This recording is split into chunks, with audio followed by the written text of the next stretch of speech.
Themes of World History. So this book, History Alive World Connections, uses a big picture model. So you notice as you go through the chapters, or lessons as they call them, but they should really be called chapters because history is a story that goes in order. You'll find that the chapter titles look more collectively at the world as a whole in its time periods, breaking it down into its individual regions in the chapters. You'll find that, or just being very broad as it is. So, historians usually begin with asking a question, then they gather evidence, such as a document, which includes a letter or the Declaration of Independence, for example, an artifact, a drawing, piece of music, and also information collected from books or interviews from people. That evidence is known as sources, and there are two types. There are primary sources, which are produced by people who went through the experience, who were in the experience and wrote about it, sang about it. Basically, their perspective, but that perspective, is what's important. Experiencing those events, and secondary sources, which are known as sources in retrospect, meaning after the fact. They were created by scholars or other experts. The point of view is the perspective. Point of view means perspective, that POV, or opinion. The Food Network defines POV as like a theme, like your theme. That's how they define POV. But anyway, Grader brings into their work. And then historians weigh the sources assessing their work. So whatever the person's bringing to what they're doing. Bias is the historians have their own opinions and thoughts and preferences. And I mean, you can't really, sometimes bias, if you really, really be picky and do the dissecting, you can't be completely neutral, but it's not as neutral. It's with the preferences of the historian. Chronology, chronological, in time order, that sequence of events that cause and effect. Something happens and then something happens because of that. Historians really analyze, dig deep, look carefully at the little details, and interpret history. They want to know the how this happened and why this happened, to understand it, and also, history is about learning from the past. Historians can also bring their own point of view and their own bias and perspective into it. History is divided into the ancient, medieval, and modern period. That's how that's divided. Spatial frames, which are different geological perspectives historians apply to world events. If you take just a little bit of a region and you look at that, and then you expand, and you can see a broader view, and then so on and so forth. Kind of like those balls that get thrown around that really should be used for, like you've seen those balls where you use them and you expand your voice, and your voice gets wider. That's kind of, I guess, how that would be like.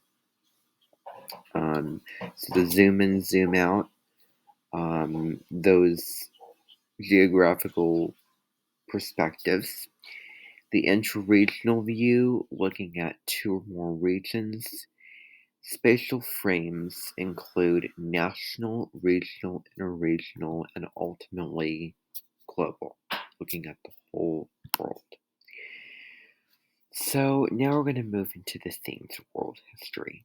So themes identify patterns of things happening throughout history, things in common. There are a couple broad themes that we're just going to briefly talk about continuity and change, the way things have stayed the same or altered over time. Maybe both, I don't know. And integration, people being drawn together historically, throughout history by historical factors, people that are very, very different, but they're similar because X, Y, or Z, occurred to them. And the difference is really, many of the differences are the themes that we're going to get into, but mainly how people remain diverse and unique over time and from others. And you can apply these themes to the themes that we're going to get into. The first of which being cultural interaction, the way cultures interact with one another, exchanging their ideas, trading, adopting new ideas and customs, music and, like during the age of exploration, that would be cultural interaction. When the food and when Europeans came over here and spread their ideas and everything like that, and a lot more we're going to get into. People have also come into battle with new ideas, and they may not like those new ideas, so they shut their doors. Examples include the growth and development of regions, the formation and spread of belief systems and philosophies, the movement and innovation of science and technology, and the influence in artistic things such as painting, music, literature, etc. So now we're going to look at forms and governmental systems. So, again, it happens chronologically from one ruler or government onto another. And of course, this is being a but to me right now. Really greatly contributes to the growth of civilizations, how people organize and govern themselves. Examples include forms of government, because obviously you have to have that governmental system, nature and growth of empires. And an empire is a large group of territory controlled by a single ruler or state. The Roman Empire, huge example. The development of nations, political revolts and revolutions, such as our revolution, regional and global organizations, such as the UN, or the EU or UN, European Union, United Nations. Society is also organized economies, from the quest of trying to find food to gaining money and financial wealth. People and societies innovate, explore, and expand, and can also cause great conflict with economic, endeavors. Examples include the agricultural revolution, the birth of agriculture, the growth of trade, how labor is organized and used, the rise of industry, the development of economic theories and their impact on people and events in the world. Social structures, the organization of societies. People form groups for their need for food, shelter, and security. Those groups form societies with their own rules and traditions to be able to function. They're very different, but they do have several things in common.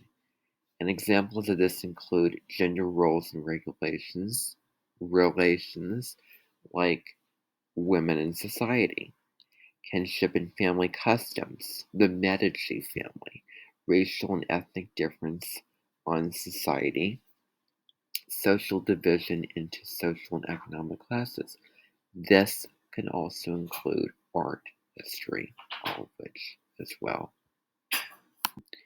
Racial and ethnic differences, such as segregation, black versus whites, social division into social and economic classes. Finally, we have human-environment interaction. People are limited to the environment, and that environment impacts the which impacts people's actions, and we in turn affect the environment. You can say that with climate change. It affects how and where people live, how they support themselves, fend for themselves. Um, Examples of this include the spread of disease, such as the bubonic plague, or what happened with the Native Americans during the Age of Exploration in the New World at the time. Population growth, immigration, people, traveling from one country to another for various reasons, patterns of human settlement.